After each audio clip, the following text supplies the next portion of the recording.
For as long as I can remember, my father has had an irrational fear of mimes. I would see how just looking at them turned him into a shaking, sweaty mess. No one knew why this happened, as he always got angry when asked and pretended they didn't affect him at all. Although it became a running joke in the family, I was always curious about the reason behind this strange quirk of his. And this Christmas, I finally got him to confess after stuffing him with cake and getting him drunk, and I recorded his story on my phone almost word for word. It's truly something incredible, believe me. Do you really want to upload this to the internet? It sounds absolutely unbelievable, so don't be surprised if they accuse you of making it all up. Got it? God, where do I start? Well, I came to this country in the early 90s. It was a couple of years before I met your mother and we got married. Times back then, for people like me, were tough. I had to work 2 jobs just to put food on the table and have a roof over my head. But even so, all I could afford was the most disgusting apartment in an old, run-down building in a crime-ridden hellhole, not a neighborhood. It was so awful you couldn't sleep well without hearing at least one gunshot at night. Just a moldy, crumbling place to live. My second job was mostly on weekends. I worked as a bartender at a local strip club. It was called The Ass. Fucking hilarious. The place was trash, and I'm not too proud of it. But working in a club like that was definitely better than sleeping on the street. I can assure you of that. What's wrong? Yes, your mother knows. We just don't talk about that part of my life. Don't look at me like that. Those women were some of the bravest and most decent people I've ever met. Anyway, because of the job, I would get home late. 2 or 3 in the morning.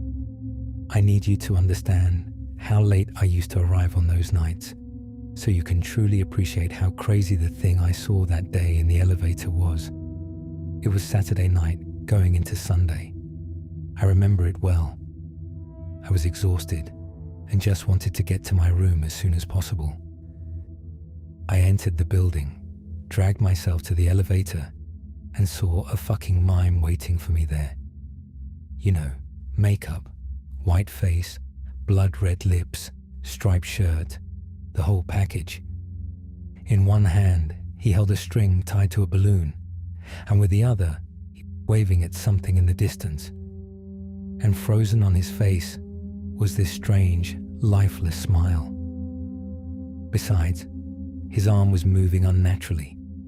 There was something weird, robotic or puppet-like about it, as if he were mechanical, He moved his arm left, right, just smiling at something way behind me with his wide, unblinking eyes. Oh yeah, behind me there was only a wall and nothing else, which made it even more terrifying. I had seen a lot of shit in this country, but nothing could compare to a mime in the elevator of my building at 3:30 en la mañana. Needless to say, I was scared shitless and decided to take the stairs up to my apartment on the 9th floor. I didn't have this belly back then. I was in good shape, so that climb, though exhausting, wasn't impossible. Sometimes I even ran up and down those stairs just for exercise. I guess what I mean is that the prospect of walking up to the 9th floor didn't scare me, so the decision to take the stairs was easy.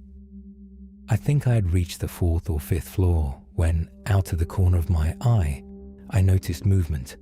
I stopped, turned around, and there he was, coming up the stairs a couple of floors below me.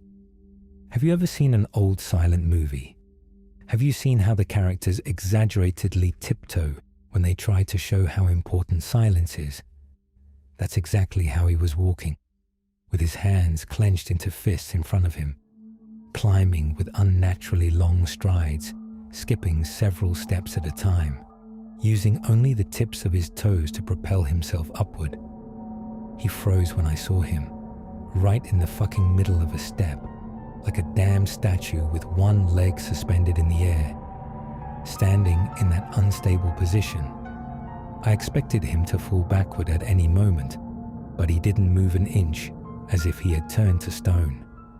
Not entirely though. He had this weird expression on his face, almost cute, as if saying, "Oops, Mum caught me stealing cookies again."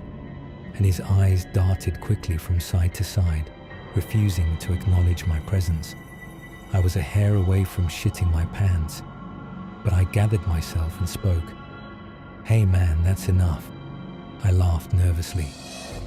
"You got me, buddy. Very funny." I was trying to rationalize it to myself, thinking it was just a prank or a rehearsal for a performance or something, you know? "I don't have any money, man," I added. "I'm poor, so you can stop." With these words, I picked up my pace and ran up the stairs. The blood froze in my veins when I heard him start moving again. Much, much faster this time, but with the exact same movements. I looked back again. Fuck. He was only one floor below me and pretending to be that damn living statue again. But this time, he was so close, I could see the whites of his eyes as he stared off into the distance. It was so bizarre.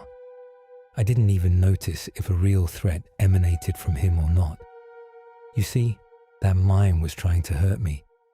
I think knowing he was just a crazy psychopath would have made things much simpler. But this was irrational. The fear I felt was primal. It chilled me to the bone. I yelled at him. "What the fuck do you want?" I screamed at the top of my lungs, not caring who woke up. No, I actually hoped someone would wake up. "Leave me the fuck alone, fuck off." With those words, the expression on his face changed instantly. He looked almost sad, but it was terrifyingly fake. As if he were acting, his face elongated, and he raised his hand to wipe away a non-existent tear. I watched in stunned silence as he then climbed onto the stair railing and jumped down before I could even open my mouth. I screamed and quickly leaned over the railing to see what the fuck had happened. He was lying on the ground 6 floors below. His limbs were twisted at unnatural angles, and he lay in a pool of blood. I probably stood there for almost a minute, staring at his lifeless body, trying to understand what the fuck had just happened. Somewhere in the back of my mind, I knew I had to call the police or something, but I was too in shock to move. What brought me back to reality was a tingling down my spine, that weird feeling of being watched, like thousands of ants crawling down your back. I looked up at the stairs above me. And I kid you not, son. He was there, that fucking mime. Looking at his own dead body with an expression of shock. He was clutching his cheeks, like in that painting The Scream. His mouth was wide open, and his eyes looked like they were about to pop out of their sockets. His face was only a couple of inches from mine, and I nearly shit my pants. Do you see my hands now? See how they're shaking? Just from remembering that night. Imagine the terror I felt then. My body just shut down, refusing to move, and we both stood there like statues, like a fucking living art installation. He moved first. After about half a minute of absolute stillness, his eyes shifted and finally met mine for the first time all night. I got goosebumps looking into those deep pits of emptiness, but the numbness faded, and I was able to move again. I stumbled and fell backward, but I quickly got to my feet and ran. And I ran until I was out of the building, not even caring if he was still chasing me, trying with all my might to stay away from the body lying on the first floor. I didn't sleep at all that night, drinking coffee in the first cafe that opened at dawn. Of course, in the morning I called the police anonymously from a payphone. And of course, there was no body in the building when the police arrived later. I'm not very religious, but I understood that shit couldn't be explained by logic. For the whole next week, I tried to stay away from my apartment, only going back to shower and change clothes, and sleeping at friends' houses, making up the most ridiculous excuses. No, I didn't tell anyone. Are you crazy? Who the fuck would believe me? And no, there were no security cameras in that building. Poverty is a cruel thing, son. I couldn't keep bothering my friends anymore, and I didn't want to go to a homeless shelter, so I decided to sleep in my apartment again. I tried to trick myself into thinking that what I had experienced wasn't real, that I had dreamed it all, that it was just a hallucination. But deep down, I knew it was all real, every last drop of it, and that, most likely, it would happen again. A colossal sense of dread washed over me as I stood outside my building, a few nights after I had first run into that mime. It was incredibly late again, roughly the same time I encountered him last. With a heavy heart, I dragged myself toward the elevator, trying not to think about the fear squeezing my heart like a vice. I couldn't even look at the spot where he had fallen, and I decided to steer clear of it. The elevator doors opened with a soft chime, and I let out a sigh of relief when I saw it was empty. Why didn't I take the stairs? No fucking way. I had too many traumatic memories associated with that place. I'd rather be trapped in a fast-moving elevator than risk taking the stairs and running into that suicidal mime from hell.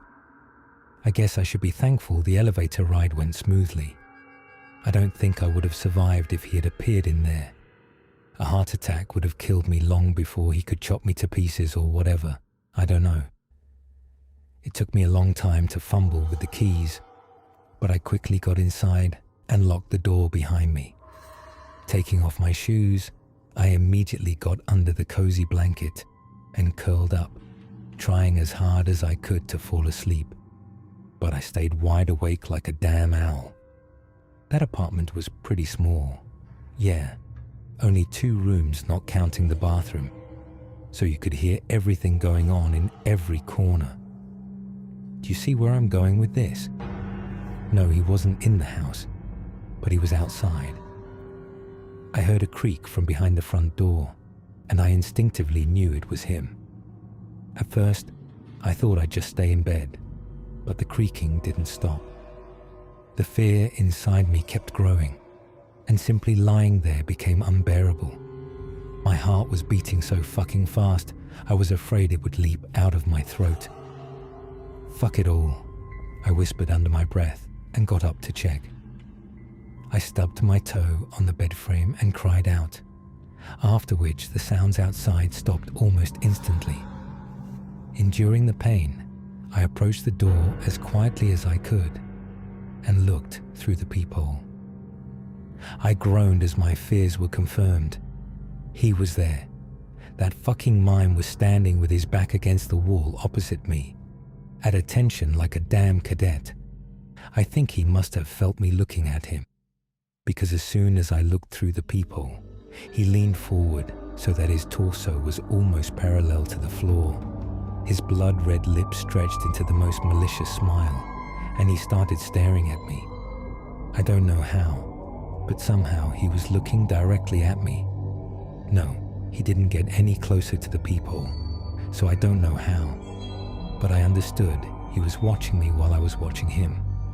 I could feel his gaze piercing my soul, mocking me, making it clear that he was playing with me and could kill me anytime he wanted. He brought his hands to his face, opened his mouth, and began clicking his tongue. Except, I didn't hear a clicking sound. What I heard was a knock, and my door began to shake. Knock, knock, knock. Short bursts of 3 knocks. I backed away in fear. You see, he wasn't near the door, but it was knocking anyway. I didn't know what the fuck was happening, but I knew I couldn't stay there a second longer. I climbed out the window and started going down the iron fire escape attached to the side of the building. I heard something incredibly huge and heavy crash against my apartment door as I started down that shaky iron ladder. My door gave way with a painfully loud crack, and I almost fell. You ask, why no one came out to check what was happening? Well, people mostly minded their own business. Break-ins, murders, drug deals gone wrong. It could be anything, not necessarily something demonic.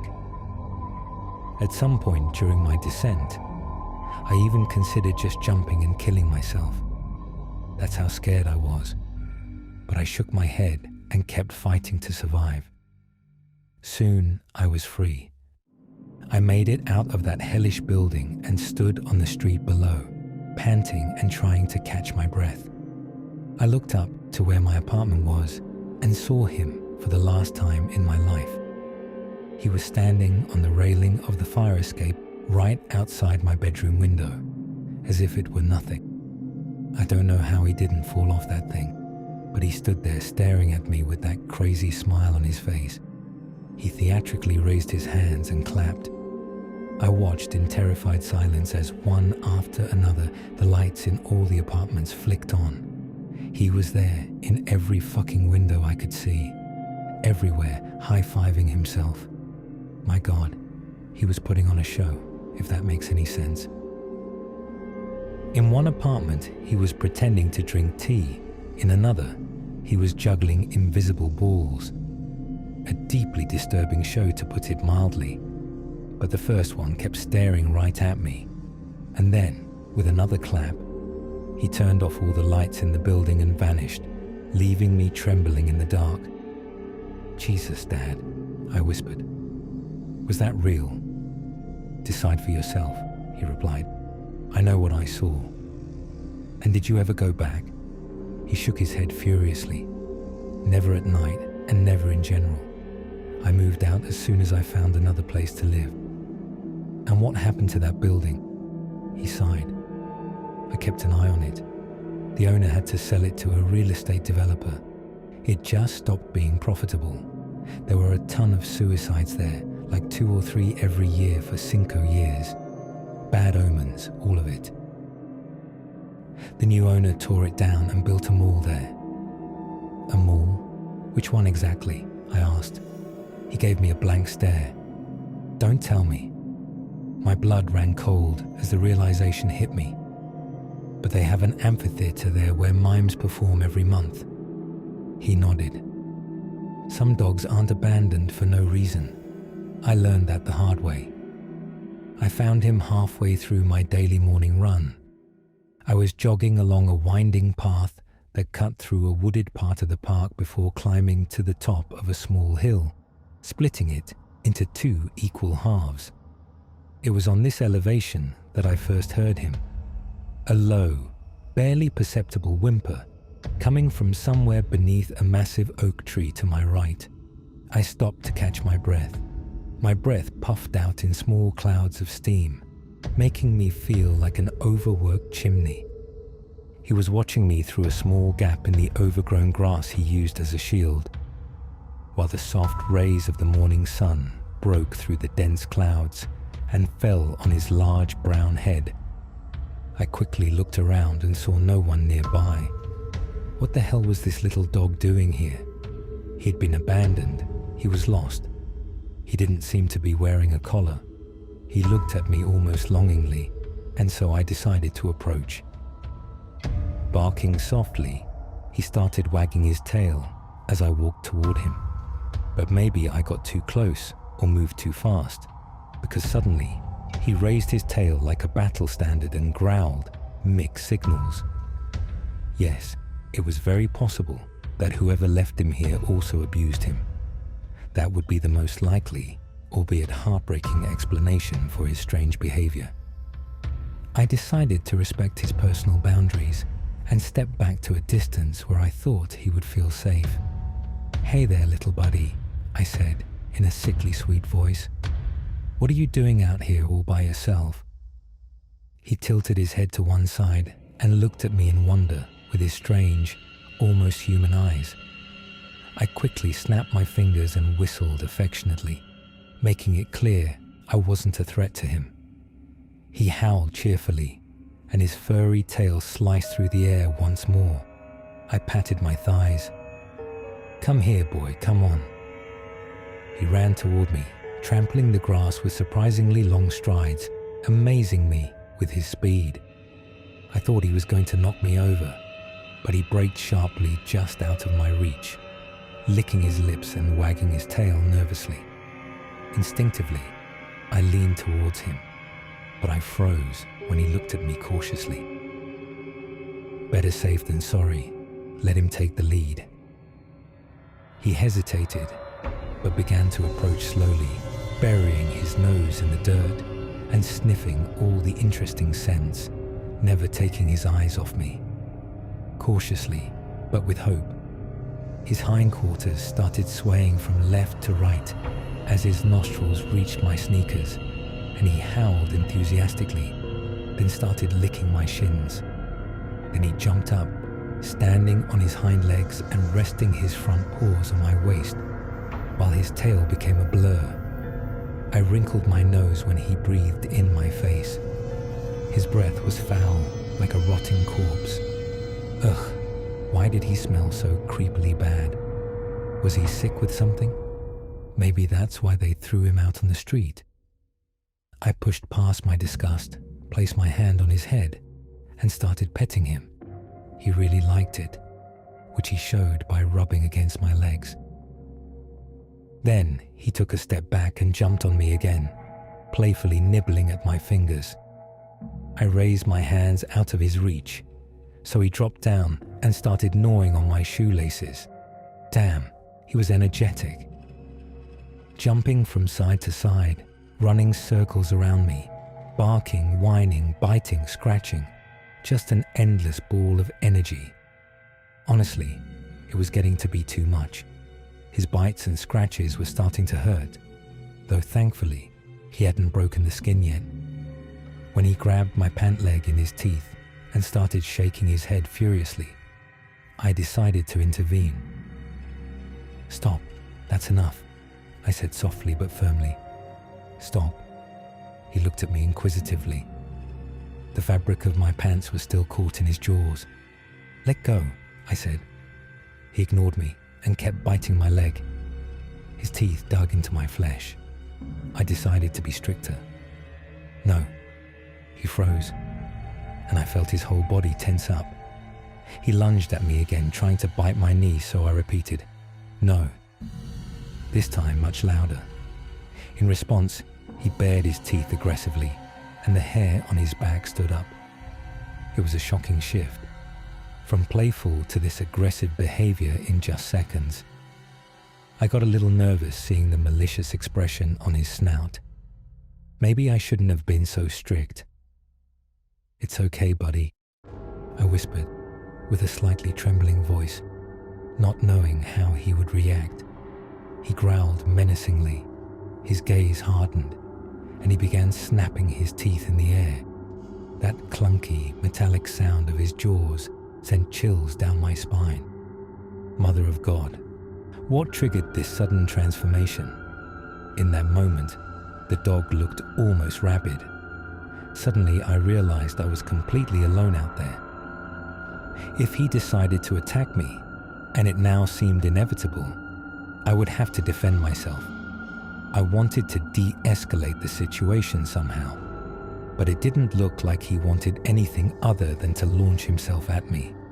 He lunged at me, snapping his teeth dangerously, and I raised my foot to push his snout away, trying not to kick him.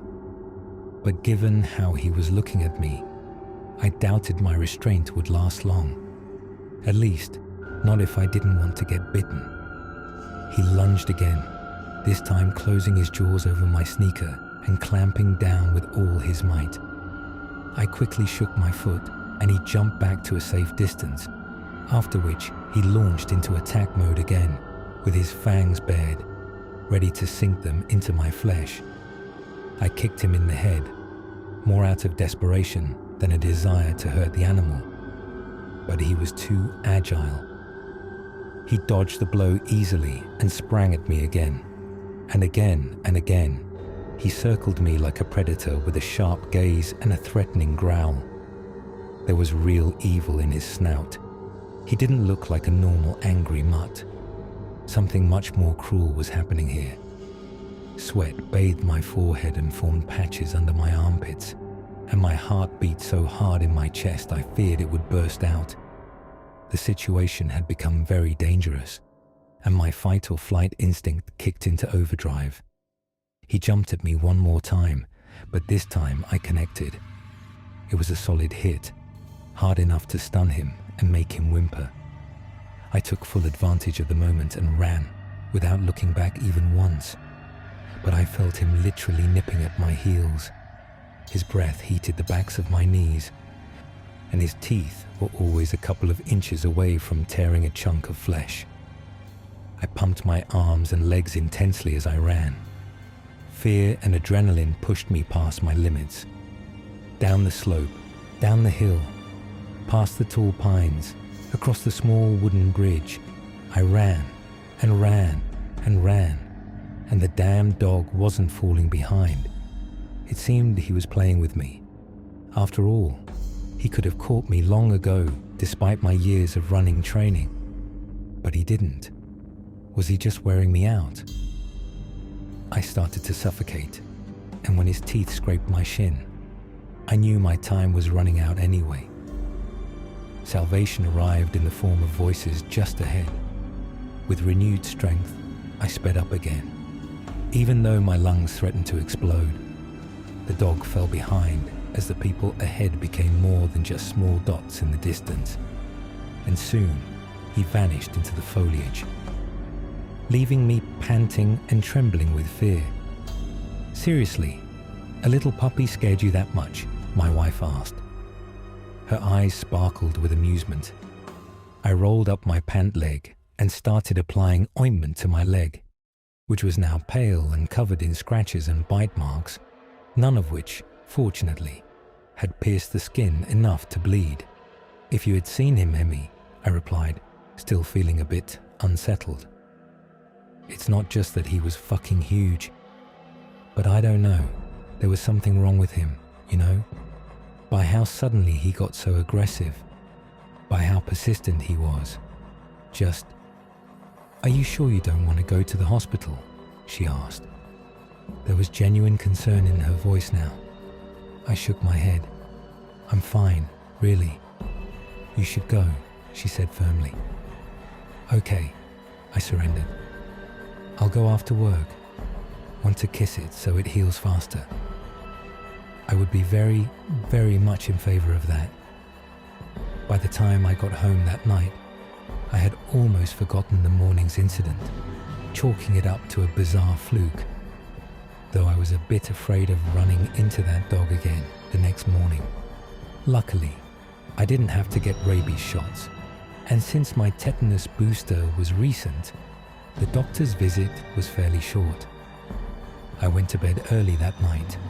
I was exhausted from work.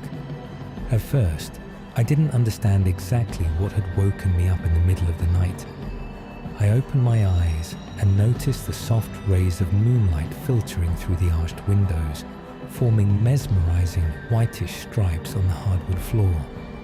A mournful howl reached my ears, instantly waking me up completely. I got goosebumps on my arms. I knew immediately who was making that sound. No, it can't be. I jumped out of bed, threw off the covers, and ran to the window. I pulled back the curtains and looked down at the street. Our house was in a quiet, cozy cul-de-sac, right where the road looped, which gave me a wide view of the whole area.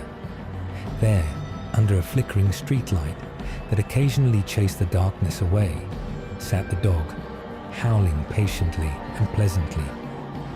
My heart started beating faster. What was he doing here? He fell silent, turned his head, and began glaring at me with hatred.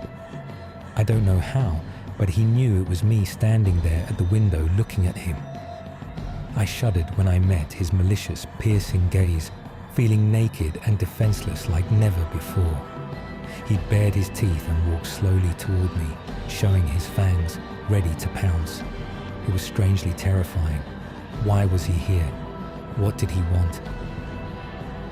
"Emmy," I whispered. My voice was so low from fear that I couldn't even hear myself. I swallowed and cleared my throat. "Emmy." "What?" she groaned, the sheets rustling as she yawned. "It's him," I said, the curtains trembling from my shaking hands. "The dog. He's here. Go back to sleep, honey. Get off my fucking lawn, you mutt." Mr. Kowalski's voice rang out from his house, located to the left of where the dog was. Something crashed into the trash can in front of the house, letting out a loud clattering sound. "Get out of here," my neighbor yelled again. The dog stopped, turned right, with his hackles raised, growling slightly, and lunged toward Mr. Kowalski's house, disappearing from the streetlight's short radius faster than I could blink. The screaming started almost immediately, that agonizing, blood-curdling scream, like a death throe. I felt fear. No. Pure terror squeezed my chest like a ring, cutting off my breath. Oh my God, what was that? I shuddered with fear, almost screaming myself. I turned my head and looked at Emmy. She was sitting up in bed, wide awake, her eyes wide. "Call 911, I said, grabbing my phone. "What's happening?" "Just do it." I grabbed my baseball bat and ran down the stairs, taking the steps 2 at a time. Pure adrenaline propelled me. I was already out the door and running toward Mr. Kowalski's house before I could even think about how stupid it was to go in there blindly. Other neighbors were also sleepily emerging from their houses, wondering what the hell was going on in this quiet neighborhood at 2 de la noche on a weekday. "Call 911, I yelled, pointing at them. "Mr. Kowalski's house." I didn't wait to see their reaction and sprinted into the Kowalski's yard. The short, dew-covered grass tickled my slipper-clad feet. I walked through the half-open door. I stopped and started fumbling for the light switch, but soon gave up and pulled out my phone to light my way with the flashlight. I hadn't even taken a couple of steps into the house when I heard the pitter-patter of claws on the floor, and something rushed past, hitting my legs and making me drop my phone. I spun around and saw a dog vanishing into the darkness. The most terrifying part of all this was that the dog I had just seen was not the one that had attacked me that morning and that had broken into this house just a couple of minutes ago. And Mr. Kowalski didn't own a dog either. What the hell was going on here? I picked up the phone from the floor and swung it around. The beam of light trembled in the air as my hands shook with fear, and then it fell upon a corpse sprawled on the coffee table in the middle of the living room. Its throat was torn out, and gallons of blood that had gushed from the body had flooded the table and then formed a puddle on the hardwood floor, which now glistened under my flashlight. It was the same dog that had scared the living daylights out of me that morning. Now its brown fur looked lifeless and covered in dark patches of clotted red blood. Mr. Kowalski's cane lay on the floor beneath the carcass, abandoned by its missing owner. At that moment, I was terrified and utterly confused. Why was this dog dead? What dog had just run out of the house? Furthermore, the owner himself was nowhere to be found. My brain was working in overdrive, trying to solve this puzzle and understand what the fuck was happening, when a loud scream snapped me back to reality. My heart nearly jumped out of my mouth when I recognized Emmy's voice. Before I could process what was happening, my legs were already carrying me back to my house. I pushed past the people approaching the crime scene, praying my wife was all right. The smell of death drifted down the wooden staircase and hit my nose as soon as I entered my house. No, please no. I started climbing the stairs slowly because I was terrified of what awaited me up there. Halfway up, I heard noises that made me want to throw up and run away as far as my eyes could take me. Crunches, snaps, breaking bones, chewed flesh, blood dripping onto the floor. My brain overheated, drawing horrific images that threatened to drag me into the abyss of madness. I gripped the bat tighter and kept creeping up, trying with all my might to erase those images from my mind. I heard something moving, making scratching noises, as if clawed paws were scraping against the hard floor. I stopped in front of my bedroom, the source of the sounds, which from here seemed painfully loud. Taking a deep breath, I stepped inside, illuminating the room with my phone. What I saw there was not at all what I expected, not in the slightest, and it will haunt me until the day they lower me into my grave, and perhaps even longer. The dog that had darted out of Mr. Kowalski's house lay dead on his bedroom floor with his throat torn out, and my wife was hunched over its carcass. Emmy, I whispered, shining the light on her. Crunch, chew, snap. Those sounds echoed loudly in the silent room, bouncing off the walls before violently crashing against my ears. It was Emmy. She was tearing into the dead dog's flesh and eating it. From her disfigured hands now grew small but massive claws, and clumps of hair fell from her rapidly balding head. Her arms were covered in puncture wounds, marks from the brief battle she had fought with the dog that now lay before her like an exquisite meal. The dog might have been dead, but I had the stinging sensation that it had achieved exactly what it wanted. I stifled an involuntary groan at this sickening sight. Hearing my voice, her head snapped up and then tilted to the right. She looked at me, hair and flesh hanging from her mouth, and growled,